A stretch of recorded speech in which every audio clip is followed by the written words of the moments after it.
S மக்களே, எல்லாருக்கும் happy new year. New year சூப்பராக போயிருக்கோன்னு நம்புகிறேன். எல்லாருக்கும் காலங்காத்தால் ஐஸ்கிரீம் சாப்பிட்டு நியூ இயர் அதுவுமா எனக்கும் தொண்டை போயிடுச்சு. ஸோ வாய்ஸ் கொஞ்சம் கேவலமாக தான் இருக்கும், அட்ஜஸ்ட் பண்ணிக்கோங்க.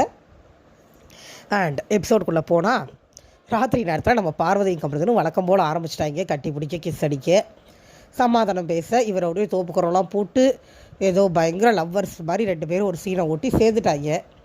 அது சுபிக்ஷா வேறு திரும்பி பார்த்துட்டு படுத்துருச்சு. சுபிக்ஷா பார்த்துட்டாங்க. எல்லாருக்குமே காண்டு காலையில் இவங்க பண்ணிகிட்டு இருந்தது. ஒன்று சேர்ந்துட்டு கூத்தடிச்சுக்கிட்டு இதில் சும்மா இல்லாமல் கமருதீன் போய் சாண்ட்ரா வம்பிழுக்கிறாரு. நீங்கள் தான் வந்து சொல்லித்தரீங்க பார்வதிக்கெல்லாம், உங்களுக்கு என் மேலே அன்பு அது இதுன்னு வம்பிழுத்தோடனே சாண்ட்ரா டென்ஷன் ஆகிடுறாங்க. கமருதீன் எழுந்து போன கேப்பில் சாண்ட்ரா பார்வதியை திட்டுறாங்க. எதுக்கு நீ நம்ம பேசுறதுலாம் அவன்கிட்ட போய் சொல்கிறேன், நான் என்ன தப்பாக சொன்னேன், நீ தானே வந்து என்கிட்ட புலம்புன்ற மாதிரி சாண்ட்ரா கேட்குற நியாயமாக தான் இருக்குது.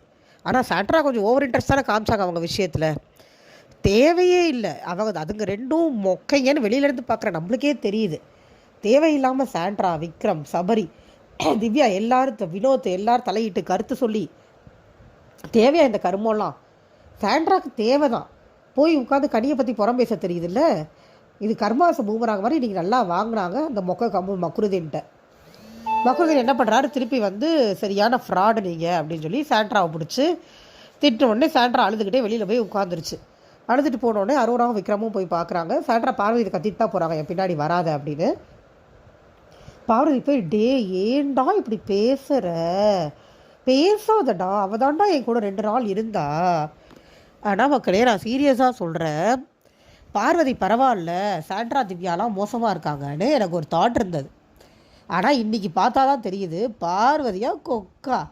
பார்வதியோட டாக்ஸிசிட்டியை மிஞ்சிக்க உலகத்தில் யாராவது பிறந்து வரணும். இனிமே தான். இது வரைக்கும் பிறந்து வந்தவங்களாம் யாருமே இல்லை.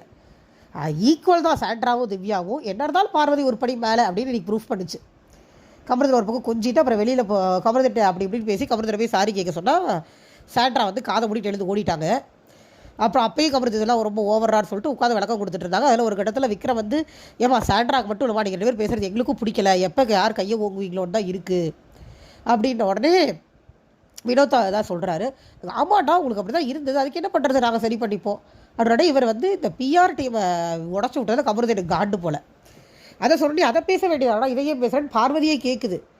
ஆனால் அவருக்கு வந்து அந்த லவ் பட்ஸ் அறுத்து விட்டாங்கல்ல, அவர் கட்டி பிடிக்க கொஞ்சம் காஜி பண்ண ஆளெல்லாம் போன கடுப்பில் அவர் பண்ணிகிட்டு இருக்கான்.